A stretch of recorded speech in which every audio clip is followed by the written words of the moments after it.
Assalamualaikum warahmatullahi wabarakatuh. Di sini kami dari kelompok 12 yang beranggotakan saya Anandia Maulida Saskia dan teman saya Fitri Ayu Sandra akan mempresentasikan materi tentang kependudukan dan tenaga kerja. Untuk materi yang pertama yaitu tentang penduduk Indonesia dan perkembangannya. Penduduk Indonesia adalah warga negara Indonesia dan warga negara asing yang bertempat tinggal di Indonesia. Sedangkan perkembangan kependudukan adalah kondisi yang berhubungan dengan perubahan keadaan kependudukan yang dapat berpengaruh dan dipengaruhi oleh keberhasilan pembangunan berkelanjutan. Kependudukan di Indonesia sendiri dan perkembangannya dilihat dari Badan Pusat Statistik atau BPS mencatat laju pertumbuhan penduduk Indonesia melambat dalam beberapa dekade terakhir.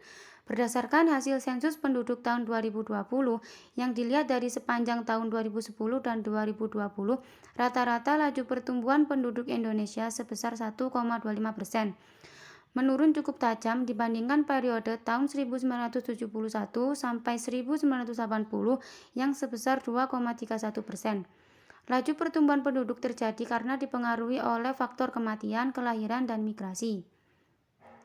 Dari grafik tersebut dapat kita lihat laju.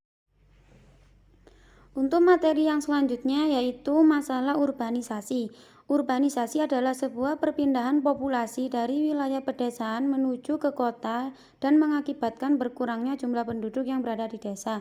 Hal ini tentu sangatlah berbahaya karena sebuah kota yang sudah padat penduduknya bisa menjadi semakin padat dan hal tersebut akan diperparah apabila masyarakat yang melakukan urbanisasi tidak memiliki pengalaman tetapi memilih untuk mencoba mengadu nasib di daerah perkotaan.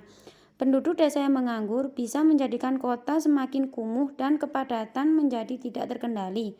Adapun dampak urbanisasi, yang pertama yaitu keterbatasan hunian di daerah perkotaan. Di daerah perkotaan umumnya memiliki banyak kantor dan minimnya jumlah hunian yang mampu untuk menampung masyarakat apabila terjadi sebuah urbanisasi. Yang kedua, kota menjadi terlalu padat. Yang ketiga, meningkatnya angka pengangguran. Yang keempat, munculnya daerah kumuh. Yang kelima, penyebaran penyakit berbahaya karena munculnya daerah yang kumuh menjadikan minimnya kebersihan pada daerah tersebut. Lalu yang keenam, terjadinya kemacetan. Dan yang ketujuh, berkurangnya penduduk usia produktif di desa.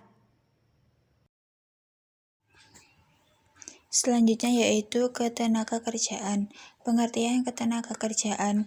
Ketenagakerjaan adalah segala sesuatu yang berhubungan dengan tenaga kerja pada waktu sebelum, selama, dan setelah selesai masa hubungan kerja, baik pada pekerjaan yang menghasilkan barang maupun pekerjaan berupa dari aspek hukum. Ketenagakerjaan merupakan bidang hukum privat yang memiliki aspek publik karena meskipun hubungan kerja dibuat berdasarkan kebebasan para pihak, namun terdapat sejumlah ketentuan yang wajib tunduk pada ketentuan pemerintah dalam artian hukum publik.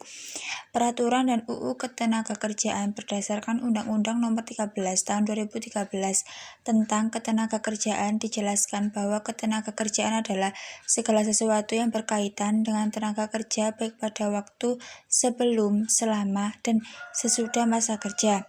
Peraturan tersebut dilandasi dengan tujuan sebagai berikut: memberdayakan dan mendayagunakan tenaga kerja secara optimal dan manusiawi, mewujudkan pemerataan kesempatan kerja dan penyediaan tenaga kerja yang sesuai dengan kebutuhan pembangunan nasional dan daerah, memberikan perlindungan kepada tenaga kerja dalam mewujudkan kesejahteraan, meningkatkan kesejahteraan tenaga kerja dan keluarganya. Selanjutnya yaitu pembangunan ketenagakerjaan di Indonesia. Selanjutnya kita akan membahas tentang pembangunan ketenagakerjaan di Indonesia. Pembangunan ketenagakerjaan sudah diamanatkan dalam Konstitusi Dasar kita, UUD 1945, yang pada penyelenggaraannya didasarkan atas dasar keterpaduan melalui koordinasi fungsional sektoral pusat dan daerah. Adapun pembangunan ketenagakerjaan di Indonesia sendiri memiliki tujuan sebagai berikut: memberdayakan dan mendayagunakan tenaga kerja secara optimal dan manusiawi, mewujudkan pemerataan kesempatan kerja dan penyediaan tenaga kerja yang sesuai dengan kebutuhan pembangunan nasional dan daerah, memberikan perlindungan kepada tenaga kerja dan dalam mewujudkan kesejahteraan, meningkatkan kesejahteraan tenaga kerja dan keluarganya. Sekian dari kami, presentasi dari kelompok 12. Apabila ada kurang lebihnya, kami mohon maaf yang sebesar-besarnya. Terima kasih. Wassalamualaikum warahmatullahi wabarakatuh.